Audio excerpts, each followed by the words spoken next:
Well, dear students, myself Dr. Ashish Garg, Associate Professor in Chemistry, SEET R.M. Ruia, Government College, Ramgarh Shekhawati, district Sikar, Rajasthan.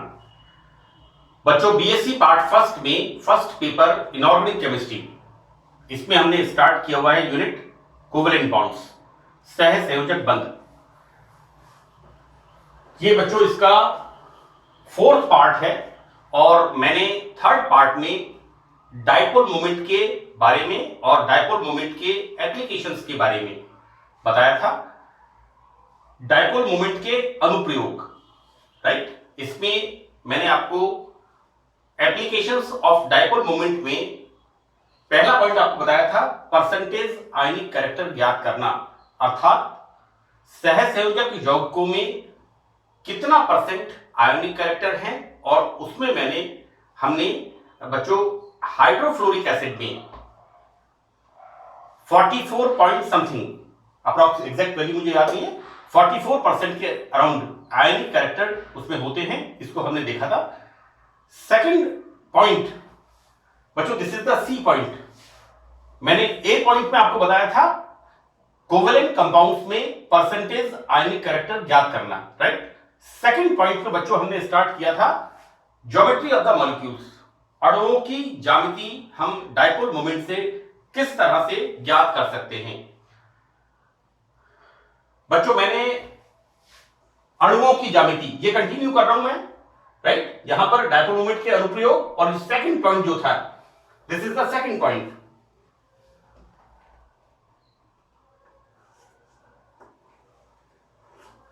जो पहला point था percentage आयनिक characters ज्ञात करना, and this is the second point geometry of the molecules.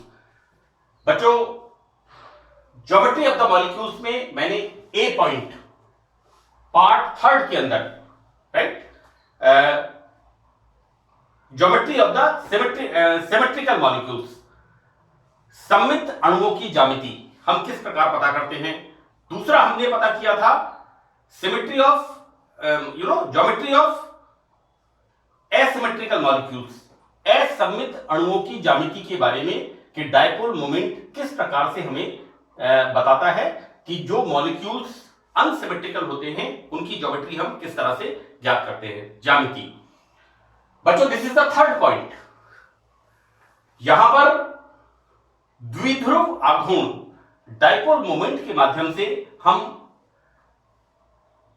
Geometrical isomers, हम बोलते हैं बच्चों cis and trans, तो ज्योमेट्रिकल आइसोमर्स की ज्योमेट्री हम पता लगाते हैं कि कौन सा मॉलिक्यूल इसमें सिस है और कौन सा ट्रांस है।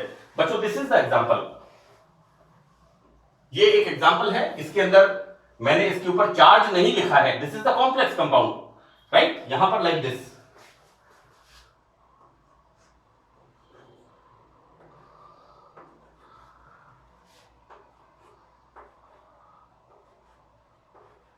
It is a coordination compound.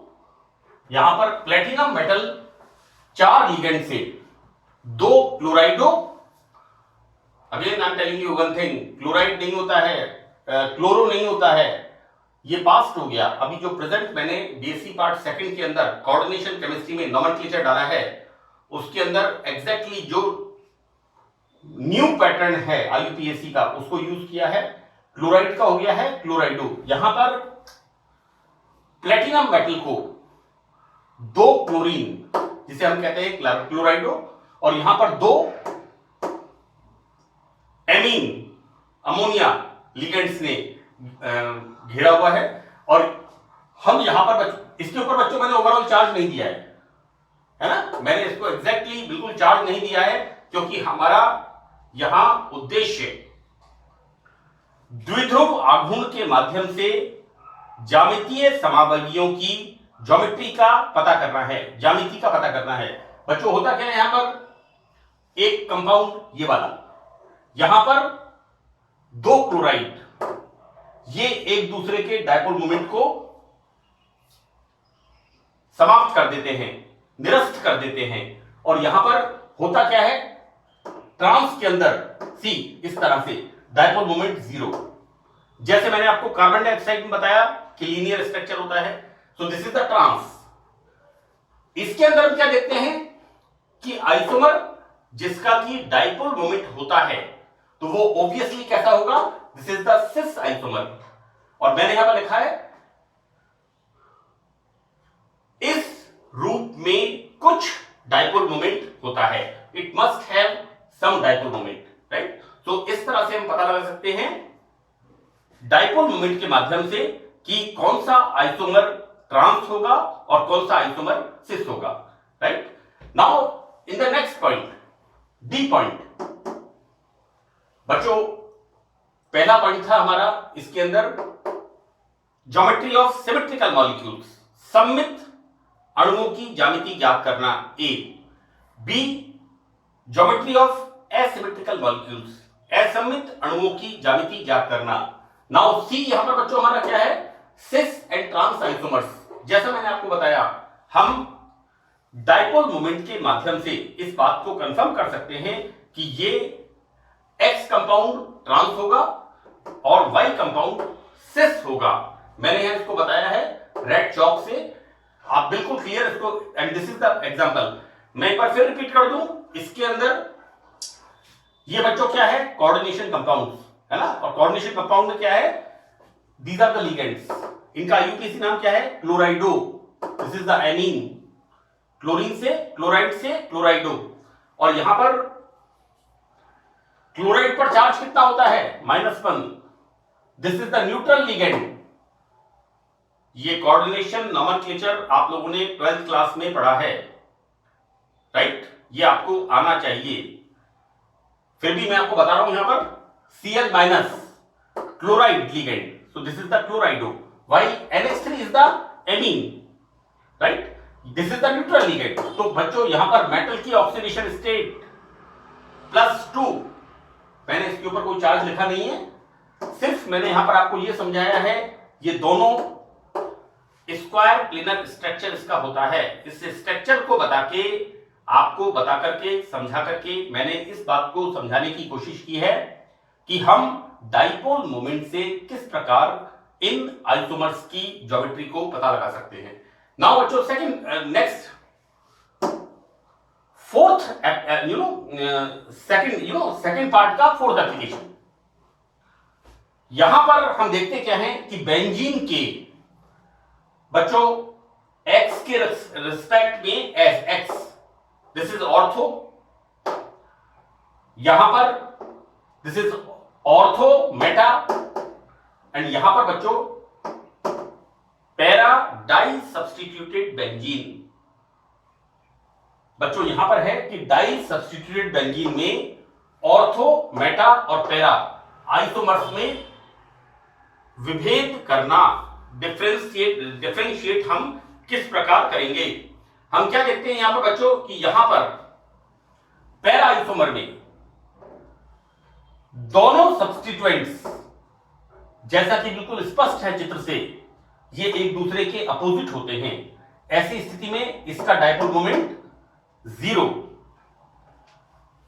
बच्चों यहां पर दोनों सब्स्टिट्यूएंट्स, इसका इस तरफ और इसका इस तरफ, मैं आपको अपने स्टिक से आपको बता रहा हूं कि किस तरह से यहां पर लाइक दिस। ऐसी स्थिति में इसका किसका ortho position, ortho di substituted benzene का डाइपोल मोमेंट मैक्सिमम होगा, जबकि ये मेटा सब्स्टिट्यूटेड है, मेटा सब्स्टिट्यूटेड बेंजीन का डाइपोल मोमेंट इन दोनों के बीच का होगा, राइट।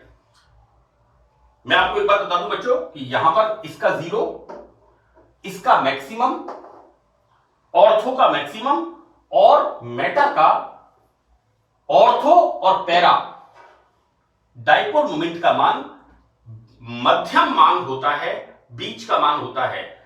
देखो बेटा यहां पर हम देखते हैं कि किस तरह से लिखा है इसको। मैं एक बात बता दूं बच्चों कि मार्क्स लाने के लिए सबसे इंपॉर्टेंट चीज है कि आपको मैटर का पता होना चाहिए, पहली बात। दूसरी बात, आपका जो क्वेश्चन को अटेम्प्ट करने का तरीका है, राइट। तो बच्चों it should be presentation part is very important, आपका बिल्कुल सिस्टमेटिक पार्ट होना चाहिए। यहां पर हम देखते क्या है कि यहां पर para di substituted benzene, this is the का डाइपोल मोमेंट। बच्चों मेरे पास बहुत सारे मैसेज आ रहे हैं, ये देखो अंग्रेजी माध्यम, हिंदी माध्यम, ये द्विध्रुव आघूर्ण है, ये द्विप्रतिस्थापी बेंजीन है ना। तो इसका शुद्ध हिंदी और अंग्रेजी में केमिस्ट्री में ज्यादा फर्क नहीं पड़ता है, इसलिए इस बात का ध्यान रखें। यहां पर पैरा डाई सब्स्टिट्यूटेड द्विप्रतिस्थापित बेंजीन का द्विध्रुव आघूर्ण कितना होता है? 0, क्योंकि x के डाइपोल मोमेंट को निरस्त कर देता है। ऑर्थो डाई सब्स्टिट्यूटेड बेंजीन में ऑर्थो प्रतिस्थापित बेंजीन का मैक्सिमम होता है एवं मेटा डाई सब्स्टिट्यूटेड बेंजीन का डाइपोल मोमेंट ऑर्थो और पैरा के बीच का मान होता है। इस प्रकार हम बेंजीन के ऑर्थो, मेटा एंड पैरा द्विप्रतिस्थापित व्युत्पन्नों में डाइपोल मोमेंट के माध्यम से विभेद कर सकते हैं। यह एक बड़ा इंपॉर्टेंट सवाल है डाइपोल मोमेंट का, क्योंकि ये डाइपोल मोमेंट का एंड है कि NH3 और NF3 में डाइपोल मोमेंट को समझाओ, right. Ammonia and nitrogen trifluoride NF3 में द्विध्रुव आघूर्ण को समझाओ। बच्चों देखिए क्या होता है कि जो डाइपोल मोमेंट की वैल्यू है NH3 के लिए कितनी है? 1.47 डिवाई, और NF3 के लिए कितनी है? 0.23 डिवाई। अगर हम यहां पर देखें तो हमें ऐसा लगता है कि जैसे इस बॉन्ड में पोलैरिटी ज्यादा है और इस बॉन्ड में पोलैरिटी कम है, जबकि यहां पर fluorine having highest electronegativity in the periodic table. तो बड़ी विचित्र बात लगती है कि NF3 का डाइपोल मोमेंट कम होता है और NH3 का डाइपोल मोमेंट द्विध्रुव आघूर्ण म्यू का मान ज्यादा होता है। बच्चों देखिए क्या होता है कि इन दोनों में, एक तो मैं आपको बता दूं, इन दोनों में sp3 संकरण होता है। NH3 और NF3 में नाइट्रोजन परमाणु का sp3 संकरण होता है, राइट। sp3 संकरण का मतलब हो गया कि यहां पर 4 sp3 संकरित कक्षक बनते हैं। NH3 में बॉन्ड एंगल बच्चों नेचुरली यहां पर NHN, इसको हम कह सकते हैं this is the bond angle. ये जो बॉन्ड एंगल है, ये बॉन्ड एंगल बच्चों NH3 में होता है 107 डिग्री 5 मिनट्स, जबकि NF3 में FNF, बच्चों सी लाइक दिस, FNF और FNF, ये जो बॉन्ड एंगल है, राइट, ये जो बच्चों see like this is the bond angle. ये जो बॉन्ड एंगल बच्चों NF3 में होता है, ये होता है 102 डिग्री, राइट। देखो बेटा,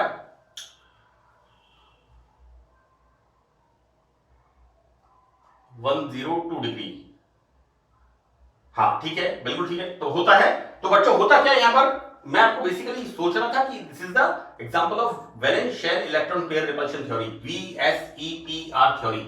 सब बच्चों ने 12th क्लास में पढ़ा है इसको, VSEPR थ्योरी, संयुक्ता कोश electron pair repulsion theory, valence shell electron pair repulsion theory, संयुक्ता कोश इलेक्ट्रॉन युग्म प्रतिकर्षण सिद्धांत, राइट।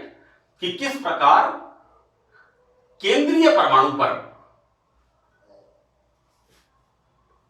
जो केंद्रीय परमाणु का संकरण है उस पर इस VSEPR थ्योरी से हम समझाते हैं कि बॉन्ड पेयर और लोन पेयर ये बॉन्ड एंगल पर किस तरह से प्रभाव डालते हैं।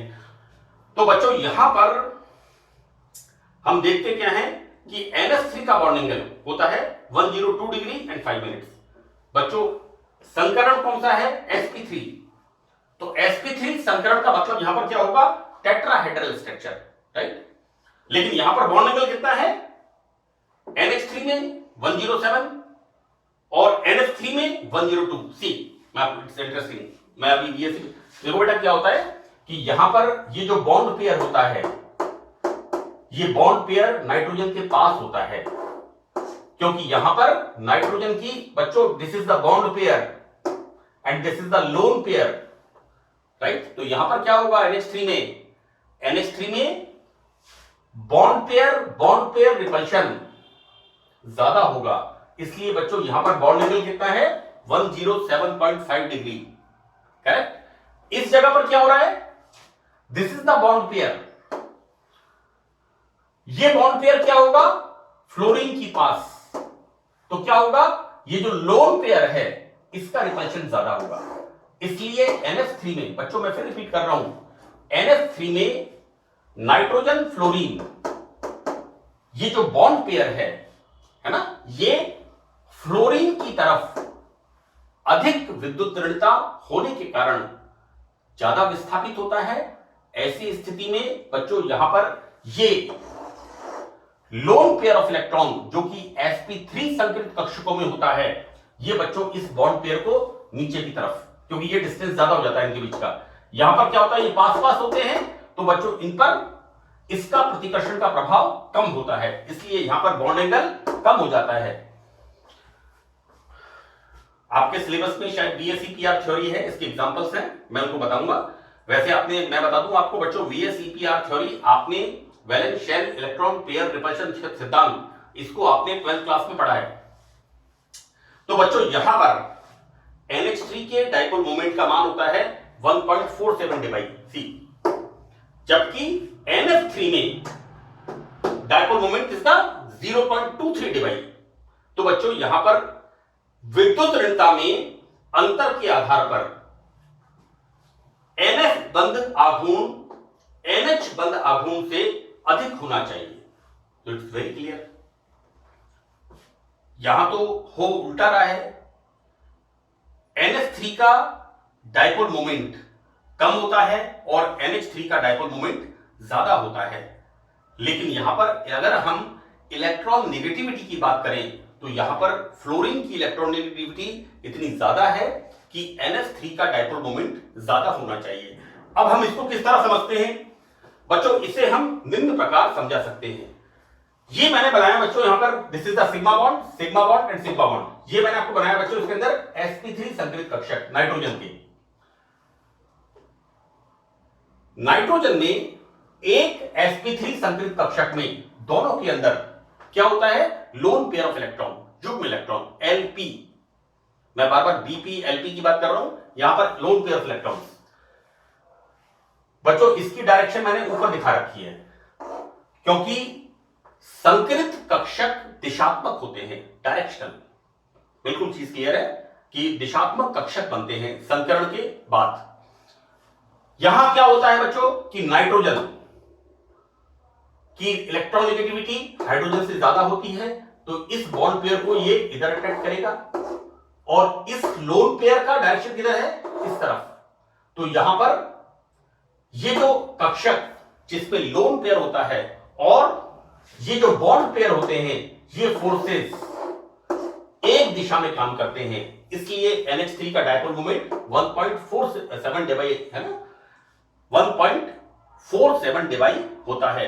अगर हम NH3 की बात करें तो यहां पर बच्चों ये जो लोन पेयर है sp3 संकरित कक्षक में, ये उसकी डायरेक्शन ऊपर की तरफ होती है, जबकि यहां पर फ्लोरीन की विद्युत ऋणता नाइट्रोजन की तुलना में ज्यादा होने से यहां पर बॉन्ड पेयर इस तरफ, ये क्या हो गए एक दूसरे को बच्चों ये इसकी डायरेक्शन इस तरफ है, इनका डायरेक्शन इस तरफ है, ये एक दूसरे को क्रॉस करते हैं, जैसे कहना चाहिए एक दूसरे को ये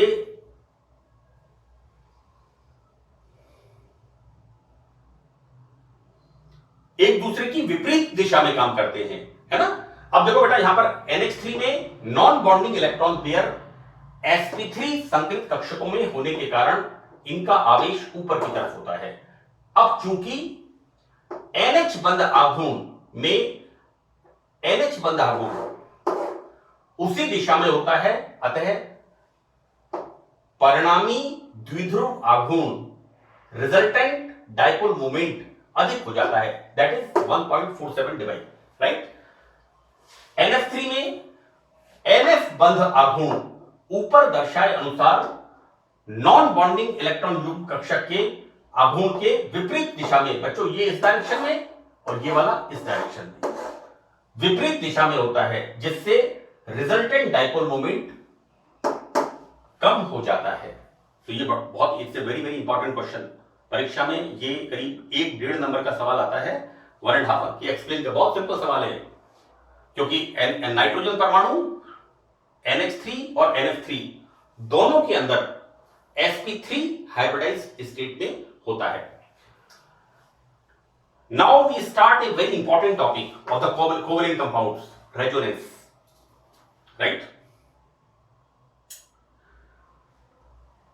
अनुनाद की जब हम बात करते हैं तो सबसे पहले हमारे दिमाग में बेंजीन की स्ट्रक्चर्स आती हैं, कैकुले स्ट्रक्चर्स, राइट।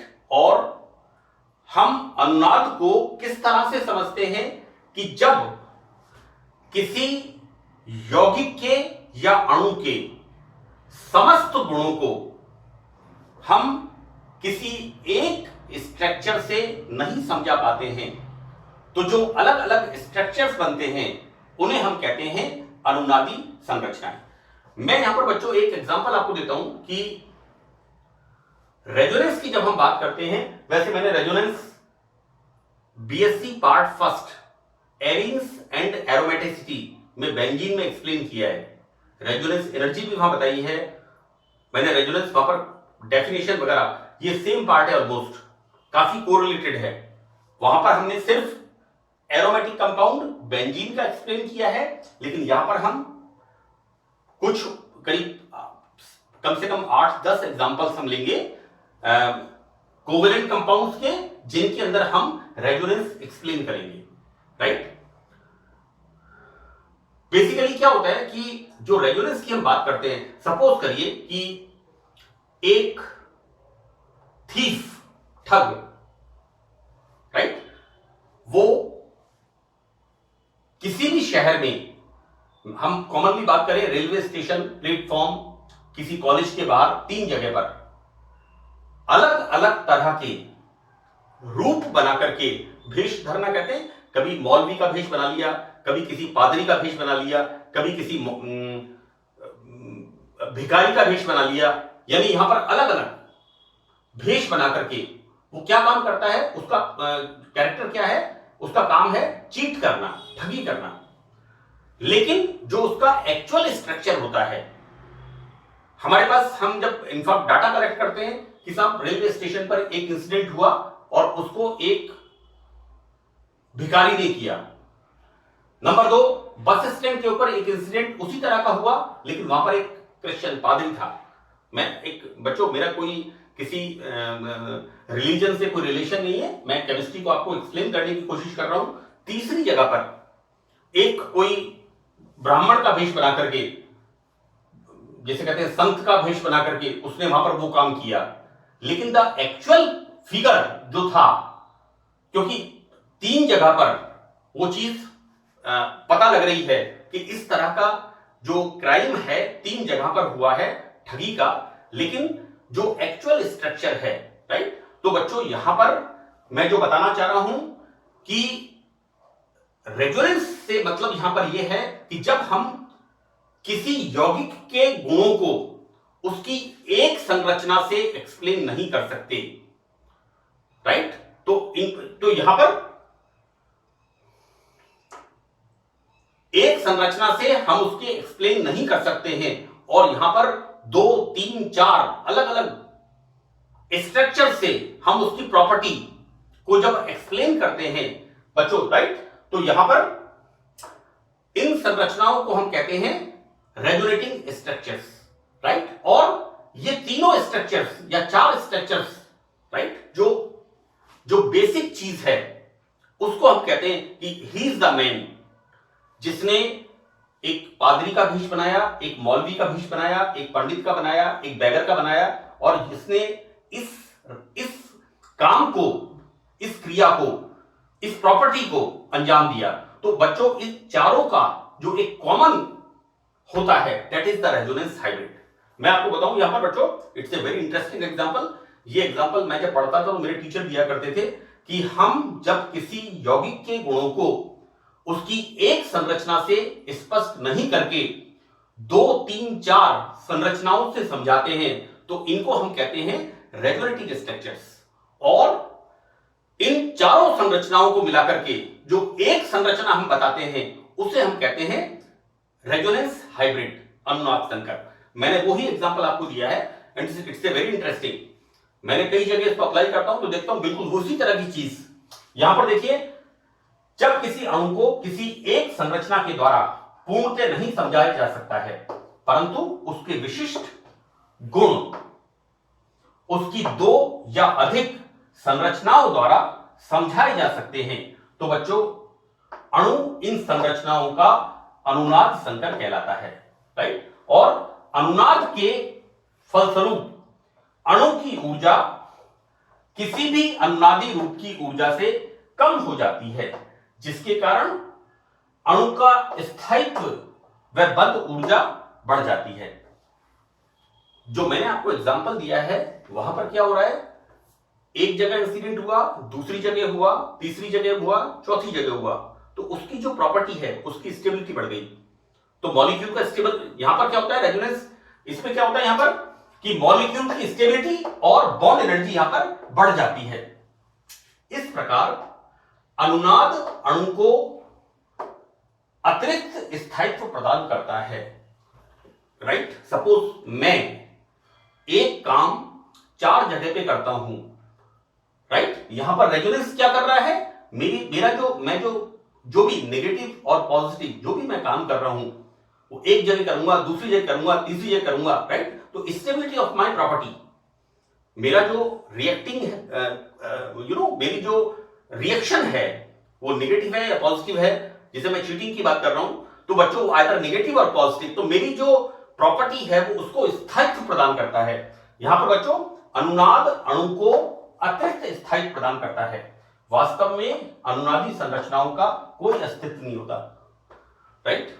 ये पता ही नहीं है कि हु इज द, कौन पादरी था, कौन बैगर था, कौन ब्राह्मण के वेश में आया था, कौन मौलवी के वेश में आया था, और उसका जो एक्चुअल स्ट्रक्चर है उसका तो पता, that is the resonance hybrid, right. यहां पर वास्तव में इन स्ट्रक्चर्स की कोई स्टेबिलिटी नहीं होती, वो उसमें चेंज हो गया, वो उसमें चेंज हो गया, और इसको हम बता देते हैं डीलोकलाइजेशन ऑफ द इलेक्ट्रॉन्स।